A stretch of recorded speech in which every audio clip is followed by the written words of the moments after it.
Hello everyone. A famous poet once said, and I quote, "She made broken look beautiful and strong look invincible. She walked with the universe on her shoulders and made it look like a pair of wings." And today we have with us an incredible woman who definitely made broken look beautiful and strong look invincible. We have Dr. Prema Dhanraj, a Padma Shree awardee and a reputed plastic surgeon and founder of Agni Raksha, which focuses on holistic rehabilitation of burn survivors. Ma'am, congratulations on being awarded the Padma Shree Award for the year. Thank It's a, you. it's a proud moment for us as women, especially those women who wrestle with their daily limitations. Dr. Prema, at the age of 8, incurred 50% burns due to a fire accident at her home when she was working on a kerosene stub. Today, being International Women's Day, let's hear from the woman who made the impossible possible. Ma'am, as a young girl with dreams and a full life ahead, what was your first thought in your pain and trauma? What was that initial phase like? Actually, I met with this accident when I was 8 years old. So it was very difficult for me to think what was really going on in my mind. I really don't remember anything except that there was so much of pain. And right from day one, I could actually see three vision, my grandfather, Jesus, and my grandma. So those three, and my whole face was all swollen up. But even though my eyes was closed, I could just see them, meaning reassuring me that I will be all right. So this is what I know.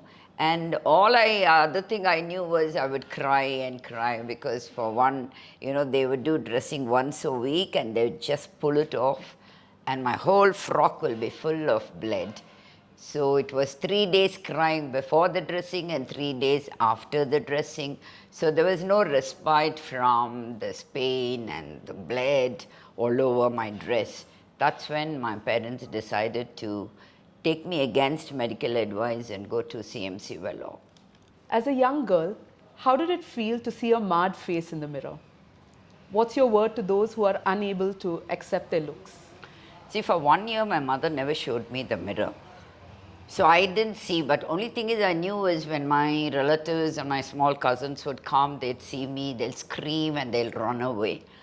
And it used to be so funny. I would run behind my cousins trying to catch them, not knowing they're running from me. So it was really very, I don't know, it was so funny situation. Then my mom would come running behind me to pull me back and come. And so after 1 year, when I looked at the mirror accidentally, actually, my maid was cleaning my mother's bedroom and me and my brothers, we were playing in the house, hide and seek. I just looked at myself and I was horrified. I cried as if there is no tomorrow for me. I was shattered. I couldn't believe that this was me because I was quite good looking. And it was about 9 years when I realized that this is how I look. I cried a lot. My mother allowed me to cry and she said, "Prema, this is your face. The earlier you accept, the better for you." She was very strong. I know that if my mom had cried in front of me, maybe I also would have not stopped crying. But she was very strong. And I don't know where she really showed her emotions because every time she came from her room, I would see her eyes and all so red. That means she's cried a lot to the Lord. But in front of me, not one day she's cried to make me feel that she's weak. She was always proved that she was strong, and she also made me to be a very strong person. So, and I would say that, with time I realized, well, it's better that I accept as I am. And I wanted to concentrate more on other things in life. But for people who have gone through some problem and they have, some defects and deformities, I would always tell them that we're all created by God and that is the masterpiece. Each of us are different and we have to be, just imagine if everybody were to be just like one person, what a boring world this would be.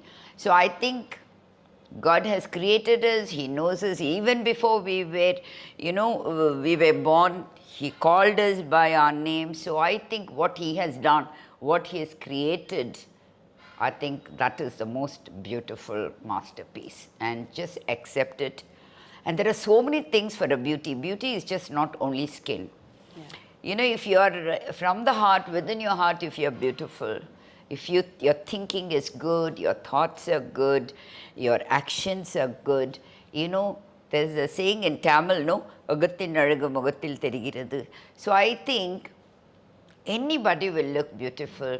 It doesn't mean only a fair person has to look beautiful, not at all. I think there are karputhan enakku pidicha color, So I always think that God has created us and we all of us are beautiful in our own way, and I think accepting is the best thing, to accept as we are. Wow. Thank you, ma'am. Very well said. And I think it was a powerful reminder, definitely, that God is the creator and He only makes masterpieces. He never makes anything, no mistakes, nothing. It's only a masterpiece. Among the many women that encouraged you, and also we just heard that your mother, a strong woman of faith, played a big role. What were some of your words your mother spoke to you, and maybe even refrained from saying, that helped you in the steep climb? My mother, as you said, is a wonderful mother. And she, right from the beginning, the first time I came home from hospital, she called my brother and sisters and she told me, she told them, Prema's gone through a lot, so you all have to take care of her. She looked at me and she said, I will spank you if you make any mistake, she said. She said, you're normal like your brothers and sisters. No difference at all. So that put me in place. Otherwise we all throw tantrums and we'll ask for this special, that special. Mummy said, no, you're not special at all. So whatever they do, you also have to do. And if you make mistakes like that, I'll spank you also. So that put me in place. Nowadays, parents pamper the children. They say, you take this medicine, I'll buy remote car, and all that. She never did it. I think that really made me to feel that I'm one among my brothers and sisters and I have to be. That's the first thing she said. And after 3 years, after 1 year when I looked at the mirror, it must have been so hard when she sees me crying so much as if there was no tomorrow for me. She said, Prema, this is your face. This is how you will look.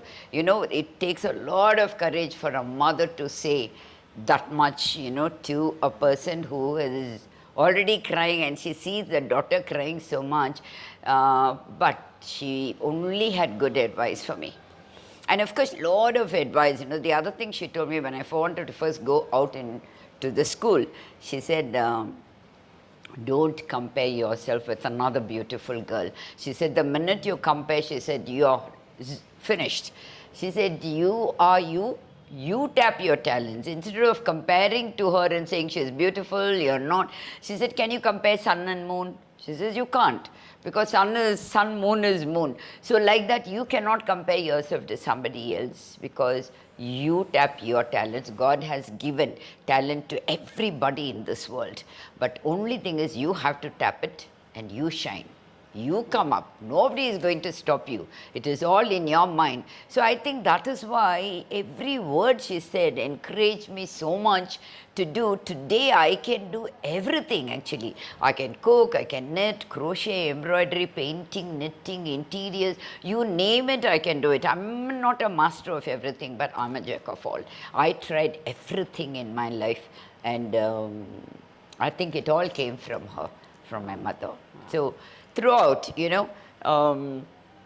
after that, she's many times, she has told me that in life, many people will say, like when I used to go out, people will say, oh, there she goes, the devil. And I used to feel so bad because I was 9 years and me and my brother will go. My brother is younger. He'll hold my hand and both of us will not look at each other because we were so frightened we'll cry. Because, at that young age when somebody is, my brother couldn't see me crying and I couldn't see my brother crying. So both of us will just look straight but the eyes and all will be full of tears because somebody who's going on the road will call me devil and they'll taunt me, you know. And so my brother also was very, very supportive. For his age to be so supportive to me was amazing. At that age we were so mature. And well, before I went to school, my parents went, spoke to the principal and said, we are sending Prema. Please make sure that the other children don't, you know, tease her or something. So even the school was quite good. So that my parents looked into every little bit of detail to make sure that I'm comfortable. Being a burn victim, not just a survivor but an achiever, how does that impact your patients, especially the women patients? My patients are all very happy when they see me. One, they always, the younger ones always ask me about what age you were burnt. And when I say 8 years, they are so happy. They say, so we also can become doctors. I said, of course you can become. Because there's nothing preventing you from not becoming. I said, it's all in your mind. You decide you want to do. Nobody can stop you. You can just keep going. But you have to be strong. So I tell all of them, women also, many women, and they look at me smiling. They also feel they should also smile. And they should also be happy and do something in this world, because once the tragedy happens, there's no point thinking about it and crying, because you don't go, it is like a rocking chair, you don't go anywhere, you're just there. But unless you take a bold step and say, I am going out. So if you see in Agni Raksha, most of my staff are burn survivors, and they all have so much of happiness in the face. And when they see me, I'm always smiling, I'm always talking. I talk so much actually. So they all are very happy that they can also do something in life. And we are very happy with the programs, how we try to bring them out and financially make them independent, so that, you know, they don't have to beg their husbands, because in the first place they all attempt suicide because of the problems with husband. So we have a holistic treatment where we also take care of the husbands, and de-addiction center, and you know, so the whole family is given. So they're all very happy. They know that they can do so much independently. In your journey from being marred to becoming a masterpiece, what were your questions to God, and how was your faith journey like? You know, I actually, in my younger days, I used to ask him, why me, Lord? Why did you choose me? Because there are so many people in this world. If you wanted to, because one, I was good looking, two, I wanted to be a singer, and I had a beautiful soprano voice, and I was singing in the church, the children's choir. So I used to ask him, why me? Why did you choose me? And my mom always used to tell me, God has a plan for you, and it will be revealed at the right time, so accept. It was easy for my mother, I mean, not very easy, but for her to tell me, you know, it was very easy, but I couldn't accept it at all. I was very angry with God. For many years, I didn't read Bible.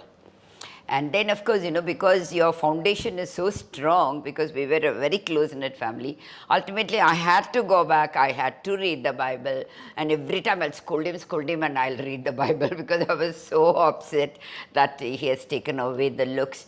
But as I kept going in my life, I found every door was open for me. There's so many who would tell me that because of my looks, I won't get into medicine.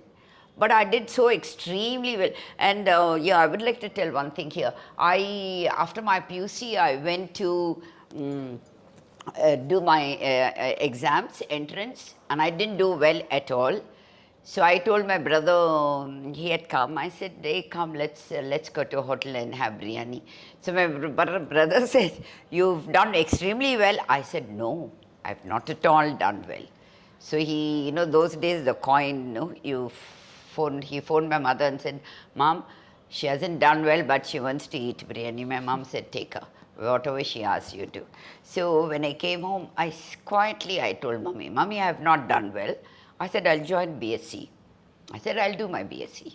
So I just want to tell the youngsters now, You know, if I had, at that time, if I was, if I had not taken it that way and if I'd cried and committed suicide, today you think you would see a Prema like this? No. So just take life as it comes and face it with a smile. I don't want people to just commit suicide for such small, small things, because already God has decided what you have to become, what you have to be. See, I wanted to be a singer, but God wanted me to be a doctor. So I think in life, taking whatever comes your way and facing it with a smile is what is the best thing. And don't please resort to committing, attempting suicide. Some die, some don't die. And it's really sad that, you take your own life in your own hands. It is God who has decided everything. Even before you were born, He knew your name, and He also knows your plan. So just fall into His plan, things will just work out. So after I finished my BSc, I got high marks in university. I was first in the university. I just walked into medicine, you know. So all I had to do is wait for another 3 years. In the meanwhile, I also got a degree, and I've got 10 degrees till now. So I always think it was God's plan for me to do medicine at that time. Maybe He thought I'm too young to go out of home, and I chose Hubli Medical College because it's one of the best colleges. So I think people should wait and accept what comes their way. Can you please tell us something about your teenage phase? Because teenage is that age where I think many young people battle with their looks, with acceptance, peer pressure, and all that. So, what was your teenage like, ma'am? My teenage, actually, I was doing my BSc, during my teenage. And the first thing, that is the first time I went out of home, because the rest, PUC and all, I mean, SSLC, 10th standard, I did it at home, so privately. So I really was not exposed to the outside world. So when I started going for college, I found that a lot of people, the bus, when they come down, they will keep looking at me and they won't get into the bus. Neither will they allow me, nor will they come down. The first few weeks, I think I took time for me to get used to this.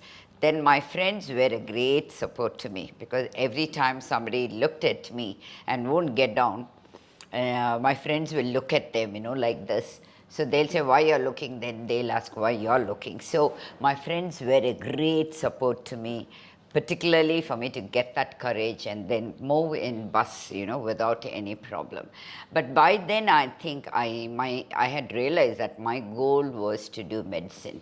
And so I really didn't bother me. I gave a lot of my time and everything for my studies.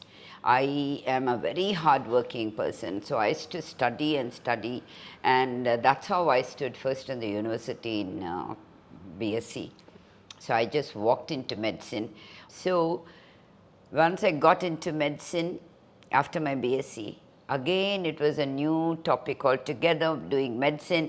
I went to Hubli and I did it, and I'm so happy that not one classmate of mine ever asked me, Prema, what happened to you?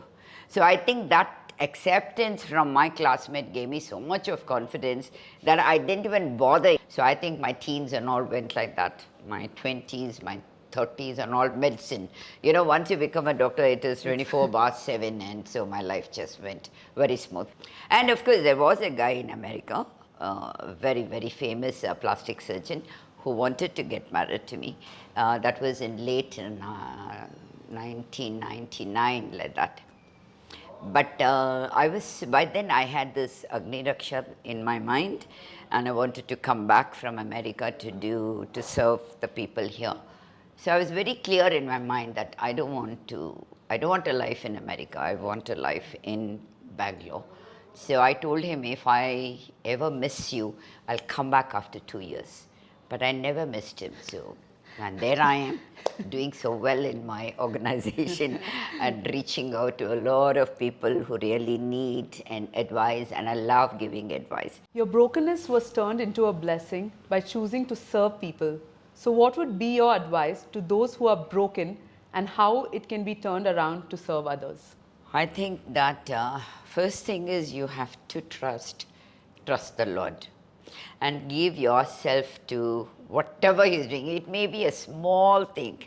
You know, I have the pleasure and the happiness of even small things have been answered by God to me. One first thing I would say is when I was in the US and I was working very hard. There you have to work the whole day. So there was a steep staircase going up to my first floor. And I used to get up at 3 in the morning, and by 5 I'm driving to the hospital. And by the time I come back home, it's about 8. I'm exhausted the whole day. And when you're climbing, there is only one side you can hold. The other side was a wall. So when you hold, you take your hand and then move to another. And I think from from the top 3 or 4 stairs, I was about to fall like that. I think my hand slipped. And I felt God pushing me like that. The touch, even now, I have that shiver in my hand. There was nobody else there. It was only me. So I think God is there protecting you. There are millions and millions of people, but He's there for everybody at the same time. And that little push, touch my back and push like that. It was amazing experience. Like that, every little thing, it may be a very small thing. I might sometimes think, Lord, I wish I feel like eating pizza. You won't believe me, somebody will send me pizza. My fridge is always full because people are just sending me food, particularly last month because I've been so busy with giving interviews to all over. So I think how much my cup overflowed. Sometimes I'm unable to contain it. And all we have to do is just trust Him and give ourselves. And what we get is in plenty, I still don't want to say no, Lord, enough, because I want every bit. I want His attention on me. I want His blessings. I want His grace, His mercy, everything on me all the time. And also, see, we can go astray any time because after all, we are human beings. And make sure that I pray that I still stay humble. I still stay very truthful to Him and seek His guidance all the time in my life. So there's only one thing people have to do: look up to Him, talk to Him. And I'm sure He is an amazing God. He will do everything for you. Only you have to ask. If you don't ask, obviously He thinks you don't need anything. So unless you ask, you won't get anything from Him. So please ask God, and I'm sure He is waiting to receive you with both His hands and bless you. His grace and mercy will always be on us. His children, He'll never forget. And if you have problems, don't think that God has promised life without problem. It doesn't happen. Every problem makes you stronger and stronger, and it will draw you closer and closer to Him. So all the best in life. Take care. God bless you all.